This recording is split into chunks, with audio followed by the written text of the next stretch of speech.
El tema que tenemos este día es simplemente todo por Cristo. Y esto es verdaderamente lo que los versículos ante nosotros están diciéndonos. Nos enfocamos en un versículo en nuestro estudio anterior, el versículo 21, porque para mí el vivir es Cristo y el morir es ganancia. Y quisiera llegar casi hasta el final del capítulo, si tenemos tiempo, para que veamos las grandes palabras que se nos dan aquí. Si vivo en la carne, este es el fruto de mi labor. Pero lo que yo escogería, no sé, el apóstol Pablo está enfrentando una posible ejecución. Tal vez sea ejecutado, tal vez pueda ser liberado. Esta cárcel en Roma, este tiempo en la cárcel en Roma, hasta donde entendemos el registro del Antiguo Testamento, del Nuevo Testamento, nos deja ver que tal vez fue liberado. Y en este primer capítulo de Filipenses, tal vez vemos esto en el Nuevo Testamento, tal vez fue liberado. Y después fue vuelto a poner en una cárcel y después fue martirizado, fue decapitado bajo el emperador Nero. Pero en este punto es una amenaza muy grave, muy verdadera, y él no sabe si sería liberado o ejecutado. Decapitado tal vez, o asesinado a través de una golpiza terrible. Esto era común entre los oficiales romanos, o ahogado. La práctica era encerrar a alguien en un saco y ahogarles, o tal vez ser arrojado a las bestias salvajes. No leemos absolutamente nada de esto aquí. Es notable lo que tenemos aquí. El apóstol no es como nosotros. Cuando él piensa al respecto de la muerte, él no piensa en la forma en la que será ejecutado, y los terrores y los horrores, y el dolor y la angustia. Él más bien está preocupado que a través de la oración de las personas de Filipo y otras partes, él pueda tener un buen testimonio, y que Dios utilice su ejecución. Pero ante todo, él se gloría en el hecho de que todo será ganancia para él, porque él iría directamente a aquel a quien ama, a Cristo, para estar con él. Y entonces ahí es donde entramos a la narrativa en el versículo 22. Mas si el vivir en la carne resulta en beneficio para la obra. Y quiere decir con esto que si soy preservado y continúo en la vida de este cuerpo en la tierra, entonces es para que dé frutos de labor. Este es el sentido del griego original, y es un poco ambiguo en lo que tenemos aquí en la traducción, tanto en inglés como en español. Casi podría sonar como si ser preservado en la vida fuese el resultado de todos sus esfuerzos. Y claro que él nunca diría esto, y eso no es lo que está queriendo decir aquí. Pero si vive en la carne es para el propósito único de tener frutos. Y cuando dice frutos quiere decir almas, quiere decir conversiones, quiere decir bendición entre las personas. Y entonces después dice más.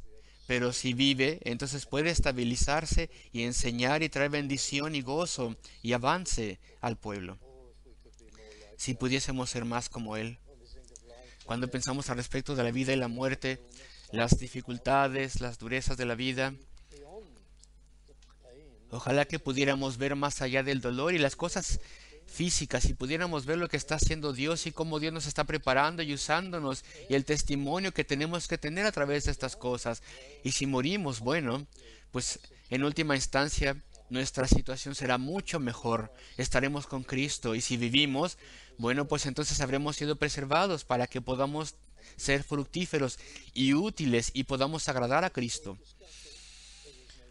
Y en esta discusión no se menciona para nada la forma de ejecución posible que estaba ante él. Y este es un ejemplo para nosotros.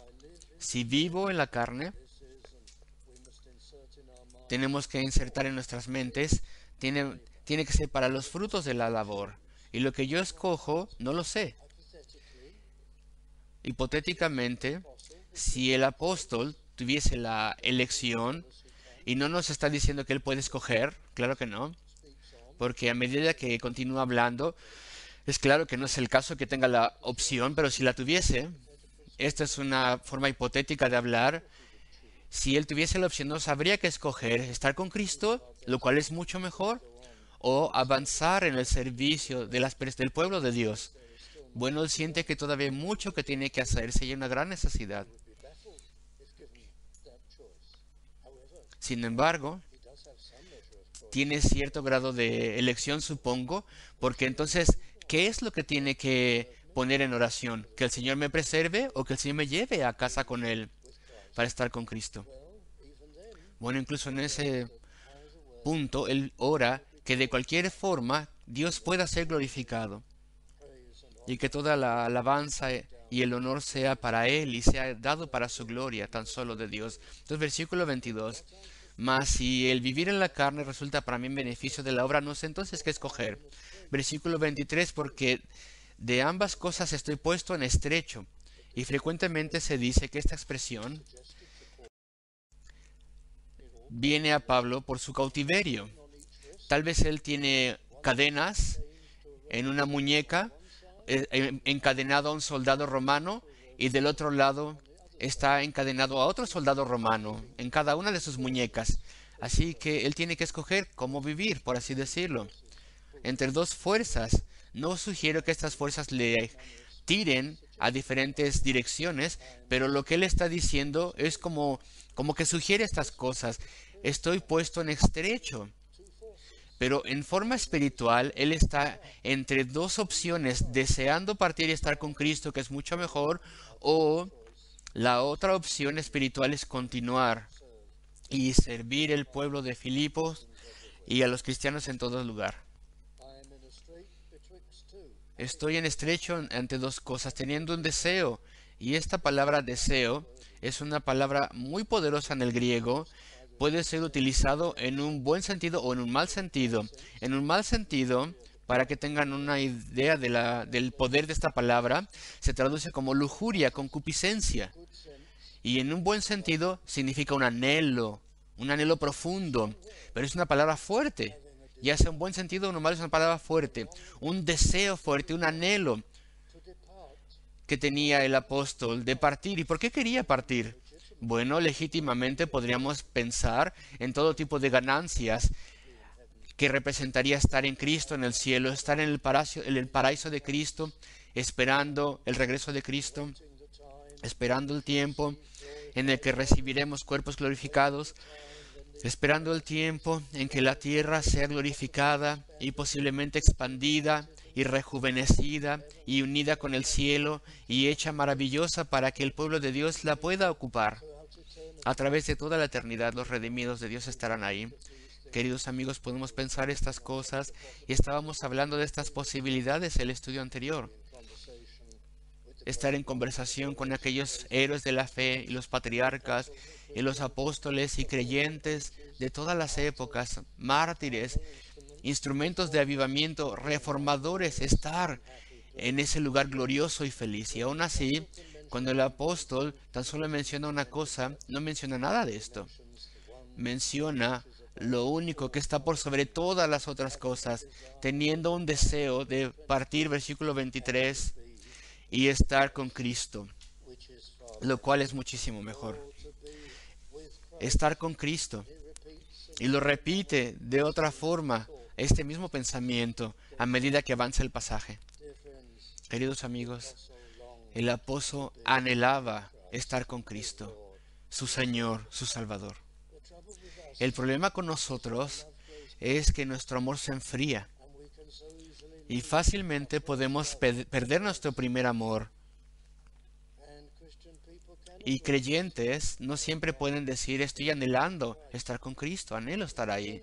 Incluso creyentes fervientes, tal vez le perdemos de vista por un tiempo. Tal vez perdemos este anhelo profundo de verle, de estar con Él. ¿Está esto en nuestro corazón? ¿Está allí? ¿Qué es lo que tenemos que hacer si ese es el caso? Si tenemos que pensar que el apóstol tiene un nivel inusual de amor por Cristo y pensar que no podemos compartir este amor. ¿Qué podemos hacer?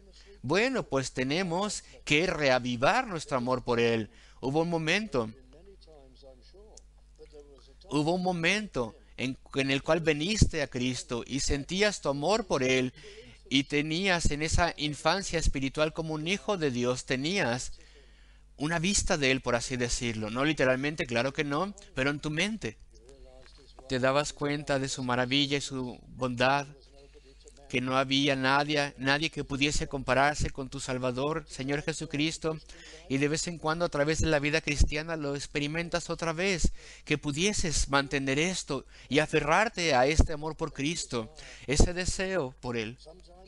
Algunas veces, algunas de las bendiciones que Dios nos da, nos desvían de ese amor intenso por Cristo. Tal vez un esposo o una esposa que ama mucho o un amigo que ama mucho, tal vez esto es una gran bendición y esto desvía tu amor de Cristo o a Cristo, pues tenemos que reavivar este amor a Cristo. Tenemos que asegurarnos de que ese amor está ahí constante. Tenemos siempre que recordar que si tememos que alguien nos separa de Cristo, tenemos que darnos cuenta que esa persona nos fue dada por Dios. Y si esa persona, quien quiera que sea, es preciada en carácter y en comportamiento y en avance espiritual y en fortaleza espiritual, es Dios quien obró esas cosas en esa persona. Ámale siempre. Ámale por sobre toda otra persona a quien tú ames. Primero Cristo. Tenemos que reavivar nuestro amor por Cristo, queridos amigos, cada día. Eso es lo que hacen las devociones personales. Para eso son.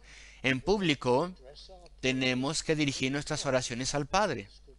Eso nos dice la palabra de Dios. Oramos al Padre en el nombre del Hijo. Ese es nuestro patrón de oración pública, pero en privado oramos también a nuestro Salvador. Claro que sí. No estamos pegados al patrón de la oración pública, lo cual está bajo una ordenanza especial de Dios.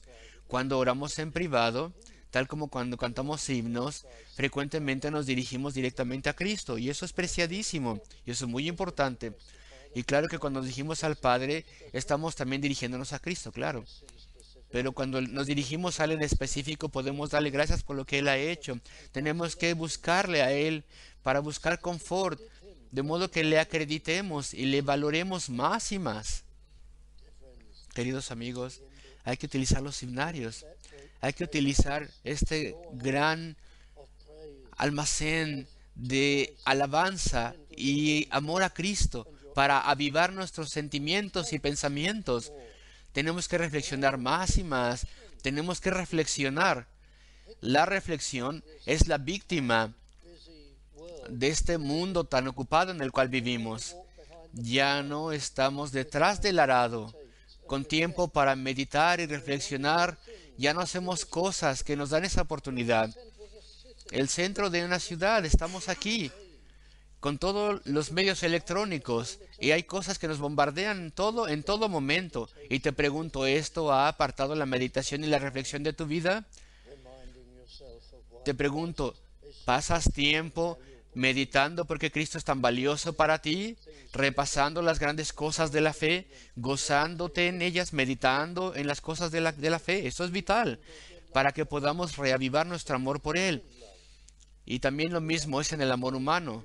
No mantenemos amor humano por el esposo o la esposa y otras personas sin reflexionar un poco al respecto de esta persona.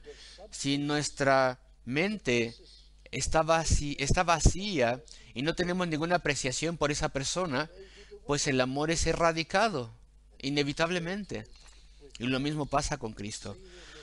Hay que verle en su palabra. Hay que aprender a verle en el Antiguo Testamento y en el Nuevo también. Este es mi Salvador que estaba detrás de esto. Este es mi Señor que se estaba manifestando a sí mismo. Ese es su amor, ese es su poder, su bondad, su planeación. Este es su esquema. El miércoles vamos a tocar el 4º capítulo de Génesis. ¿Y acaso no es maravilloso? Y ya le di un título. La historia de 2 reinos comienza.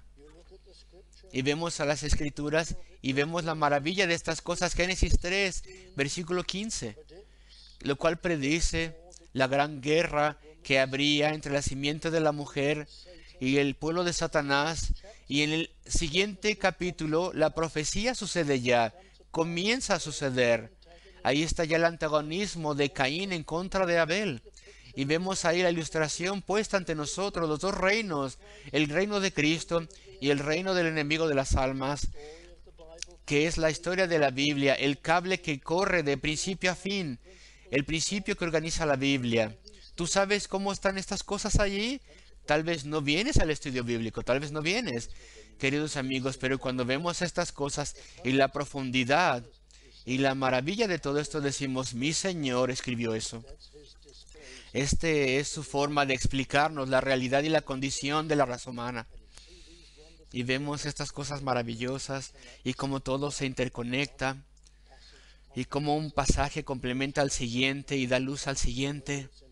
Así que ya sea de forma intelectual o emocional, hay que buscar a Cristo en todas las cosas. Hay que reavivar nuestro amor, hay que ver su misericordia, hay que revisar nuestra vida. Hay que hacer esto de vez en cuando. ¿Qué tipo de persona era yo? Y si después de mi salvación, qué necio he sido en ese momento, y qué perverso y malvado era en ese momento, y cuán inútil era antes de mi salvación, y cuán fácil me desviaba de todo. Y en su bondad y misericordia, Él me trajo de vuelta, y le debo todo a Él. Hay que revisar nuestra vida, hay que recordar aquellas tremendas respuestas a nuestras oraciones y la bondad de Dios y las cosas que Él ha hecho, de modo que podamos amarle y podamos avivar nuestro amor por Él. Es algo que tenemos que hacer, queridos amigos, y tenemos que esforzarnos en ello, y tenemos que meditar y reflexionar, y le damos gracias y le alabamos. Y no podemos amar a Cristo si nos amamos a nosotros. Así que sometemos todo nuestro amor por nosotros mismos, toda nuestra autogratificación, toda nuestra autopromoción, todo lo suprimimos y amamos a Cristo más y más. Eso es lo que está detrás de lo que está diciendo aquí el apóstol Pablo, teniendo un deseo, un gran anhelo de partir y estar con Cristo, lo cual es muchísimo mejor, verle, conocerle, escuchar su voz. Hay que hablar con Él frecuentemente. Claro, ahora amas a alguien y quieres hablar con esa persona frecuentemente. Y si le dieras a Cristo unos 5 o 10 minutos a día, no vas a amarle bastante. Así, queridos amigos, voy al siguiente versículo, versículo 24. Pero quedar en la carne más necesario me es por causa de vosotros. Sí, permanecer en la carne. Los filipenses tenían grandes necesidades. Eran jóvenes en la fe cristiana, tenían enemigos. Más tarde en la epístola se les menciona, había judaizantes ahí, falsos maestros, había personas que capitulaban con la idolatría, tal como muchos creyentes hoy en día se rinden al mundo y al entretenimiento mundano. Entonces, algunos entre los filipenses capitulaban con la idolatría, querían quedarse con sus trabajos, no querían ser arrojados de sus empleos, así que iban a los festines idólatras y todas estas cosas, y se trataban de justificar, tal como hacen las personas hoy en día, justificando el rock y el pop y el reggaetón y todo eso que tienen las personas en sus vidas. Así que eran idólatras, y algunos de ellos eran maestros, y hoy en día son maestros y contaminan las iglesias. El apóstol sentía su gran necesidad de estar con ellos y ayudarles en estas cosas. Y bueno, Filipos era una colonia romana, tenía un estatus romano especial. Así que muchos de los gentiles ahí, a pesar de que no eran romanos, aunque sí había muchos romanos ahí, pero era una minoría, estos gentiles eran muy patriotas para con Roma y la religión romana. Y toda la adoración de todos los dioses que estaban involucrados en esto, y se oponían a Pablo y a los predicadores y a la iglesia de Filipos. Así que necesitaban su ayuda todavía más y su apoyo. Sin embargo, estar en la carne es más necesario por vosotros. Versículo 25. Y confiando en esto, él tenía gran certeza de que Dios quería que estuviese allí. pero no estaba completamente seguro porque estaba en las manos del Señor. Pero él sabía, él sentía que posiblemente se quedaría. Yo sé que permaneceré con vosotros para vuestro provecho y gozo de la fe.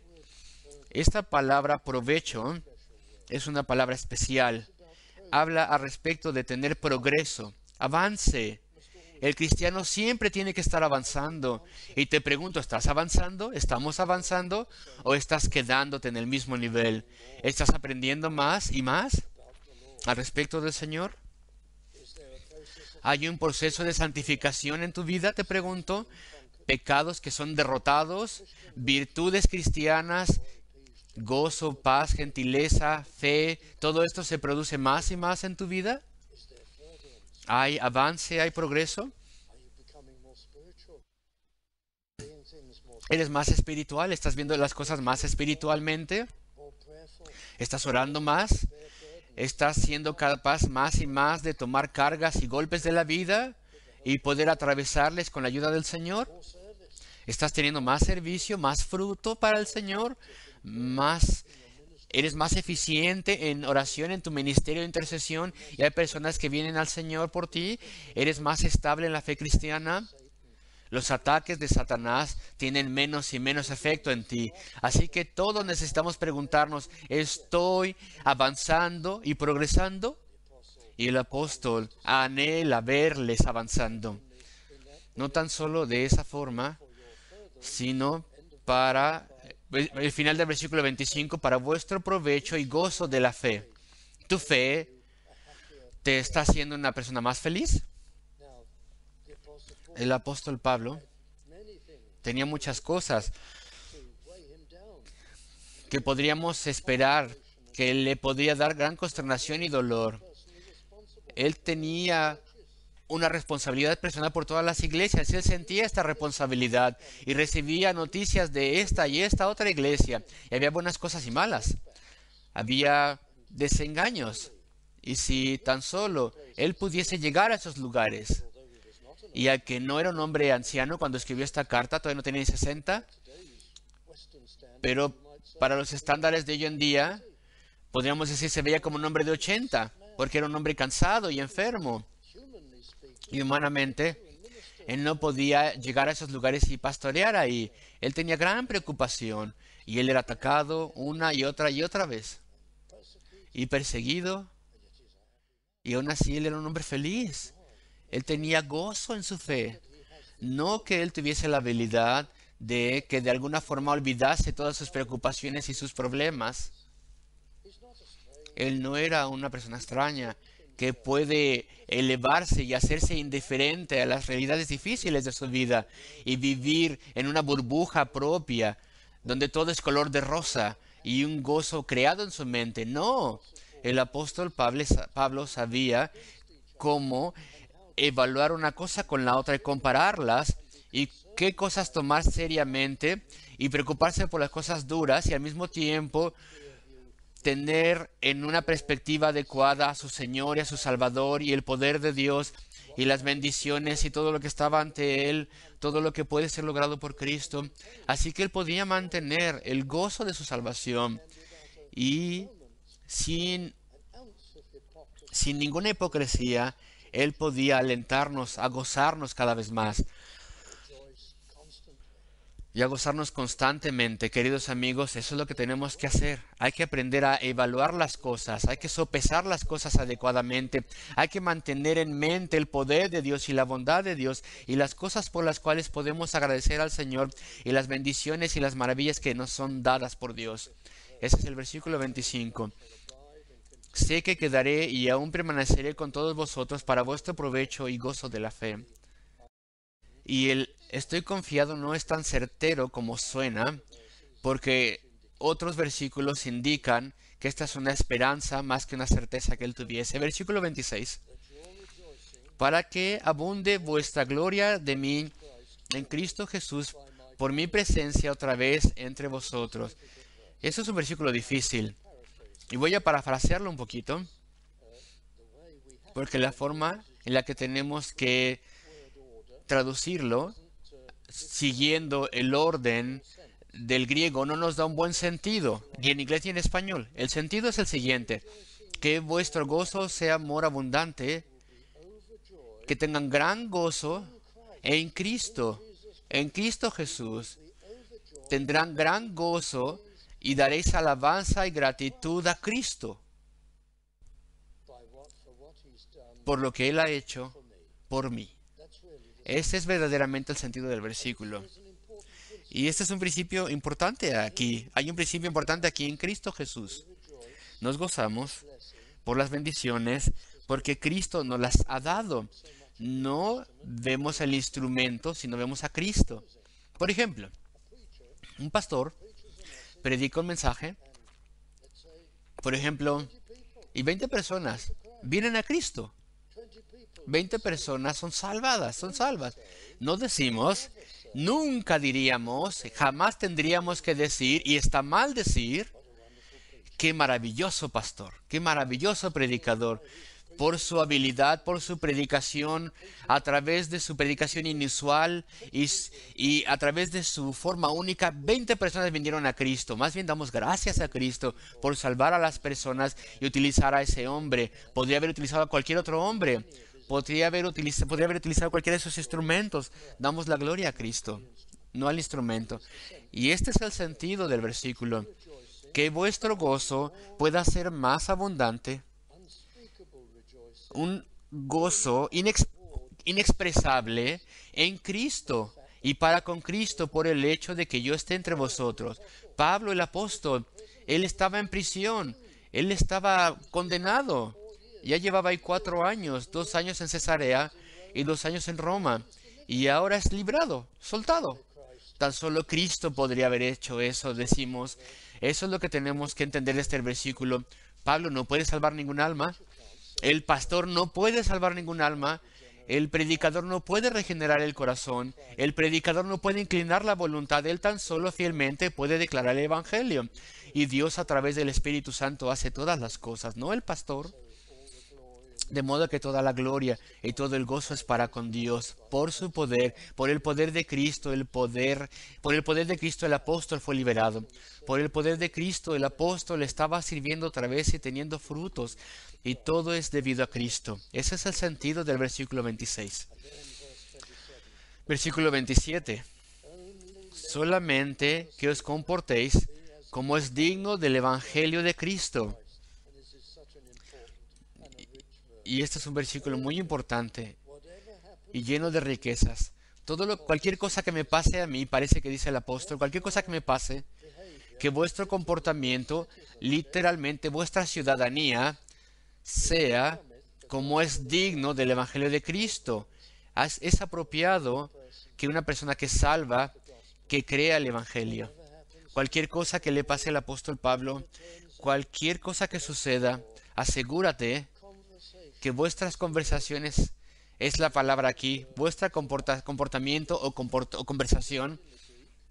La palabra en el griego, conversación o comportamiento, no es el hablar, sino la ciudadanía. Tenemos una ciudadanía como creyentes. La palabra griega, de hecho, viene de la palabra ciudad o pueblo. Que vuestra ciudadanía sea apropiada. Y bueno, esta es una palabra sugerida al apóstol Pablo porque es inspirado por el Espíritu Santo, pero sugerida por el hecho de que él está escribiendo a un pueblo ferozmente patriota, Filipos, una colonia romana, una colonia honorable, que se le dio una dignidad especial. La región es una colonia romana, pero también esa ciudad ha sido elevada como una joya en el imperio romano de ese entonces. Y los residentes de esa ciudad, de ese pueblo, son intensamente orgullosos de esto. Tenemos nuestra ciudadanía aquí, en esta colonia romana, en esta ciudad noble. Entonces nos enorgullecemos de eso y tenemos que comportarnos de forma que mostremos que nuestra ciudad es todo para nosotros. Bueno, vamos a observar su cultura y el apóstol está tomando prestado eso y dice: ustedes creyentes en Filipos y en cualquier lugar, tienen una ciudadanía celestial, bíblica, el reino de Dios. Y tienen que honrar eso. Y tienen que vivir de acuerdo con ello. Y esto es un tema importante hoy en día. Y espero que ustedes sepan esto. Hay un movimiento tremendo, incluso entre creyentes bíblicos, un movimiento tremendo y tendencia de olvidar todas estas cosas. Hay un movimiento en los Estados Unidos y aquí en Gran Bretaña y expandiéndose por todas partes, un movimiento que verdaderamente quiere dejar de lado la noción de dos reinos, el reino de Dios y el reino de este mundo. Son ciudadanos de este mundo y siguen su cultura y su pecado, están bajo el príncipe del poder del aire, o entonces, si no es así, han sido salvados y han sido trasladados al reino de Dios, el cual tiene sus códigos distintivos de comportamiento. Asegúrate que tú eres un ciudadano patriota y leal del reino de Dios, que tu ciudadanía, lo cual es traducido aquí conversación o comportamiento, sea digno del Evangelio de Cristo. Por ejemplo, parte de las leyes del reino de Dios, les voy a dar un ejemplo. Una ley es el día de reposo, el día del Señor, el principio del día de reposo. Esto está en el día del Señor, el día de reposo está en el día del Señor, en el domingo. Y leemos el Nuevo Testamento y encontramos que el día del Señor, el principio del cuarto mandamiento, está todavía como regla del reino de Dios, el día de reposo, el día del Señor. Esto se observaba en el Antiguo Testamento y en el Nuevo Testamento. Y tenemos entonces el día del Señor, el día de reposo. Y si somos ciudadanos del reino de Dios y tenemos la oportunidad, no somos esclavos, no somos impedidos por algo, a veces sí se nos impide venir, pero bueno, si podemos, entonces honramos el día del Señor, el domingo, el día de reposo. Algunas personas dicen, este movimiento que quiere mezclar el reino de Dios y el reino de este mundo, ellos dicen eso es legalismo. ¿Han escuchado esas cosas? El guardar el día de reposo es legalismo. Y esto se arroja a los creyentes que observan y guardan el día del Señor, el día de reposo. Lo triste es que si escuchamos que alguien dice, eso es legalismo, ellos te están diciendo, y yo no quiero tener falta de amabilidad, pero ellos son tan ignorantes que no saben el significado del término legalismo. Legalismo tiene un significado muy específico. Es una palabra que significa que crees que la salvación es por obras, en justificación por las obras. Eso es lo que significa el legalismo. Crees que la salvación es por gracia, la salvación libre, dada por Dios, comprada a través de la muerte redentora de Cristo, o crees que tienes que justificarte tú mismo a través de tus obras y ganarte el reino de Dios. Legalismo significa entonces guardar la ley o los estándares de la ley porque tú piensas que tu salvación depende de que tú hagas eso. Y claro que el verdadero creyente no cree ni por un momento que su salvación dependa de que guarde el día del Señor. Eso es lo que él hace de forma voluntaria, porque Cristo requiere que lo hagamos. Eso es parte de su esfuerzo de avanzar en santificación para agradar al Señor. El verdadero creyente cree que su salvación es a través de la gracia tan solo. Así que no guarda el día de reposo para poder asegurar su salvación. Guarda el día de reposo porque es salvo por la gracia y desea agradar al Señor. Pero la persona que dice que el guardar el día de reposo es legalismo, no entiende ni siquiera lo que significa el legalismo. Él piensa que significa guardar cualquier regla, por cualquier motivo que sea, por cualquier razón. Él nunca ha buscado el diccionario, no sabe ninguna teología, no sabe lo que la palabra de Dios enseña y lo que nuestra traducción protestante histórica dice. Él no sabe de lo que está hablando. Pues no podemos ser groseros con ellos, podemos ser gentiles solamente. Y si te dice eres un legalista, eso es legalismo, dices, a ver, querido amigo, y lo decimos con una sonrisa, mira, tú no sabes lo que esa palabra significa, querido amigo. Lo decimos dulcemente y lo detienes. No significa lo que tú crees que significa. No significa que tenemos que estar en contra de toda regla, significa que no tenemos que guardarlas para poder guardar nuestra salvación. Pero tú guardas las reglas del reino para obedecer a Dios y agradarle, porque Él te ha salvado. Entonces lo haces gozosamente, por tu propia voluntad. Es la ley de libertad del creyente. Y se lo explicas a Él. Y si es necesario, o abres un diccionario secular. Y ahí en la definición del legalismo podrías ver, y espero que tu diccionario lo tenga allí, tendrías que ver que una de las definiciones del legalismo es una creencia de la justificación por obras en vez de por gracia. Incluso un diccionario secular lo tiene así, y él no lo sabe. O se olvidó lo que aprendió en la escuela, si es que alguna vez se lo enseñó a alguien. Y lamento esta desviación, pero tal vez nos ayude. Hay reglas dentro del reino. Hay estándares. Y la ciudadanía significa guardamos estas reglas gozosamente por nuestra propia voluntad, por amor a Cristo. Pero bueno, hay bastante que podríamos decir aquí.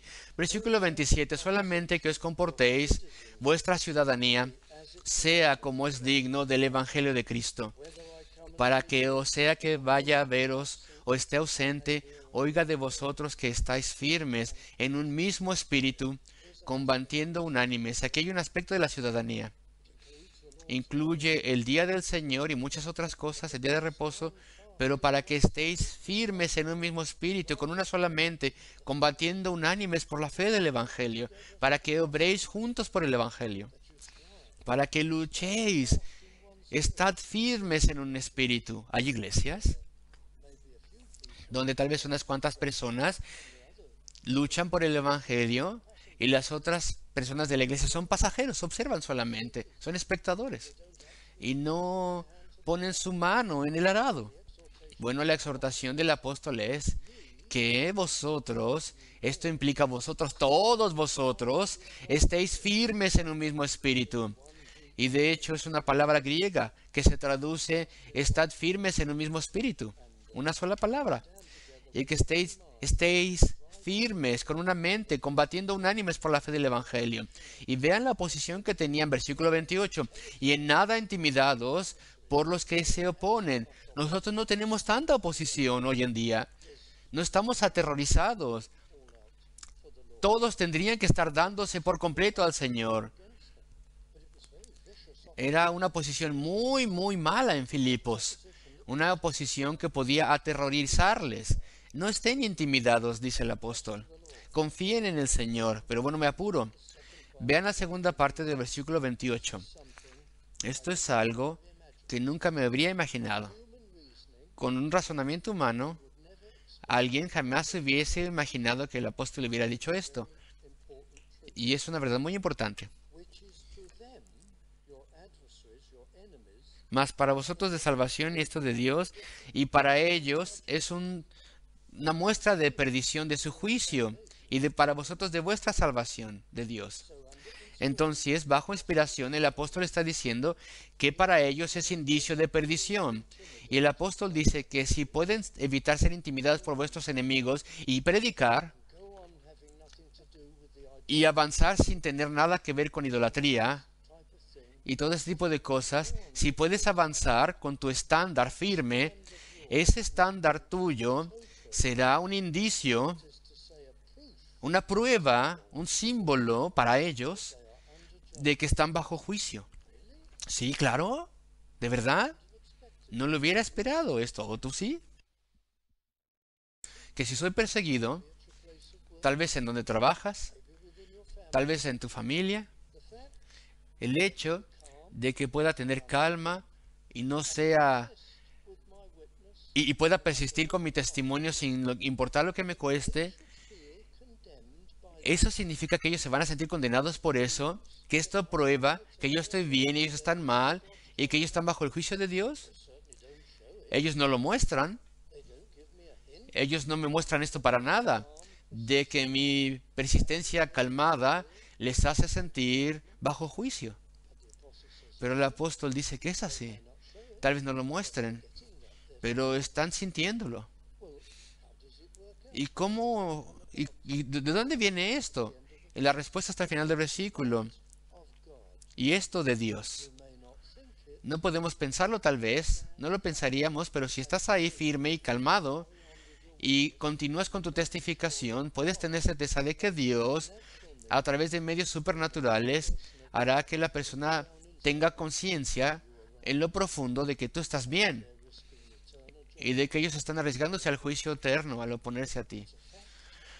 Es un hecho y está aquí en este versículo. Así que Dios obrará y Dios puede usar eso. Incluso Dios puede utilizar mi respuesta calmada y persistencia con mi testificación. Esto puede usarlo Dios para mover sus corazones para venir a Cristo o para rechazarle por completo. Y yo tendré certeza de mi posición firme como un indicio de Dios. Así que para ellos es un indicio de perdición, más para vosotros, el cristiano, el que mantiene un testimonio calmado, es un indicio, una prueba de vuestra salvación. No entiendo por completo cómo funciona en una forma racional, pero es de Dios. Así que ahí está el que te persigue, él es malvado, él te quiere asaltar verbalmente, de alguna manera quiere agraviarte, y tú te aferras a Cristo, estás calmado, mantienes tu compostura, sigues tu testificación, y en lo profundo de esa persona él está seguro de que tú estás bien y tú recibes certeza. Y no es un asunto racional, eso es de Dios. Dios se asegura que esto sea así. Así que es un versículo muy preciado, queridos amigos. Y los invito a que mediten en esto. Y ya se me acabó mi tiempo. Y quería decir bastante otras cosas al respecto del versículo 29. Porque a vosotros os es concedido a causa de Cristo, no solo que creáis en Él, sino también que padezcáis por Él. Por Él quería hablar al respecto de que en el nombre de Cristo y por amor a Cristo, pero ya no tengo tiempo. Y este es el gran motivo que tenemos para hacer todo lo que hacemos por nuestro Señor y Salvador. Pero eso tendrá que esperar para otra ocasión.